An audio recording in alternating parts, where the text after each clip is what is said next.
नमस्कार दोस्तों, कैसे हैं आप सभी। स्वागत है आप सभी का फिर से हमारे चैनल महादेव की भक्ति में। आज हम इस वीडियो में आपको प्रदोष व्रत के बारे में बताएंगे। तो दोस्तों, एकादशी की तरह ही वर्ष में 24 प्रदोष व्रत होते हैं। जो सभी प्रदोष जिस वार को भी आता है उसका विशेष फल होता है। सर्व कार्य सिद्ध हेतु शास्त्रों में कहा गया है कि यदि कोई भी 11 अथवा 1 वर्ष के समस्त त्रयोदशी व्रत को करता है तो उसकी समस्त मनोकामनाएं शीघ्रता से पूर्ण होती हैं। प्रदोष व्रत शुक्रवार के दिन पड़ने से इसे हम शुक्र प्रदोष व्रत भी कहते हैं। मान्यता के अनुसार शुक्र प्रदोष के दिन भगवान शिव के साथ शुक्र ग्रह का भी पूजन किया जाता है। शुक्र प्रदोष का व्रत रखने तथा इस दिन कुछ विशेष उपाय करने से विवाह संबंधी समस्याएं और ग्रह दोष भी समाप्त होते हैं। शुक्र प्रदोष के दिन गुलाबी या सफ़ेद रंग के वस्त्र पहनकर पूजन करना चाहिए। ऐसा करने से शुक्र ग्रह मजबूत होता है तथा आर्थिक तंगी भी दूर होती हैं। तो चलिए दोस्तों, अब हम प्रदोष व्रत की कथा शुरू करते हैं। प्राचीन काल की बात है। एक नगर में 3 मित्र रहते थे। एक राजकुमार, दूसरा ब्राह्मण कुमार और तीसरा धनिक पुत्र। राजकुमार व ब्राह्मण कुमार का विवाह हो चुका था। धनिक पुत्र का भी विवाह हो गया था, परंतु गौना रह गया था।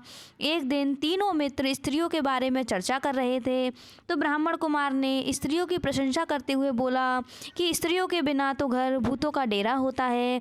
तो धनिक पुत्र ने जब ये सुना तो तुरंत ही उसने फैसला किया कि मैं अपनी पत्नी को विदा करा के लाऊंगा। माता पिता ने उसे बहुत समझाया कि अभी तो शुक्र देवता डूबे हुए हैं, ऐसे में हम बहू बेटियों को विदा नहीं कराते हैं, उन्हें लाना अशुभ होता है। किंतु धनिक पुत्र नहीं माना और ससुराल चला गया। ससुराल वालों ने भी उन्हें बहुत रोकने की कोशिश करी, बहुत समझाया, पर वो तब भी नहीं माना और माता पिता को विवश होकर अपनी कन्या की विदाई करनी पड़ी। ससुराल से विदा होते ही पति पत्नी नगर के बाहर ही निकले थे कि उनकी गाड़ी का पहिया अलग हो गया और एक बैल की टांग टूट गई। दोनों को काफ़ी चोटें आईं, फिर भी वो आगे बढ़ते रहे। कुछ दूर जाने पर उनकी भेंट डाकुओं से हो गई। डाकुओं ने उनका पूरा धन धान्य लूट लिया था। दोनों रोते पीटते जैसे तैसे घर पहुँचे। तब धनिक के पुत्र को सांप ने डस लिया। उसके पिता ने वैद्य को बुलाया। वैद्य ने निरीक्षण के बाद घोषणा कर दी कि धनिक पुत्र 3 दिन में मर जाएगा। जब ब्राह्मण कुमार को यह समाचार मिला तो वह तुरंत आया।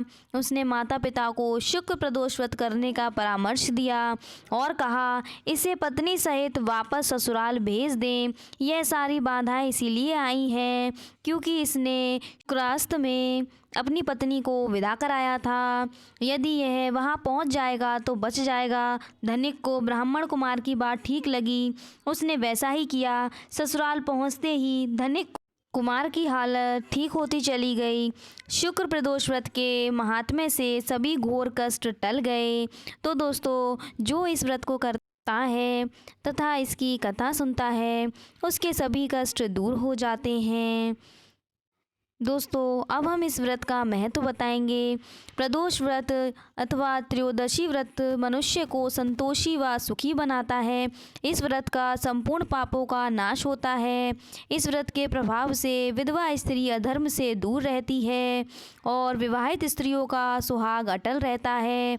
वार के अनुसार जो व्रत किया जाए उसका फल प्राप्त होता है। सूत जी के कथा अनुसार त्रयोदशी का व्रत करने से 100 गाय दान करने के बराबर फल प्राप्त होता है।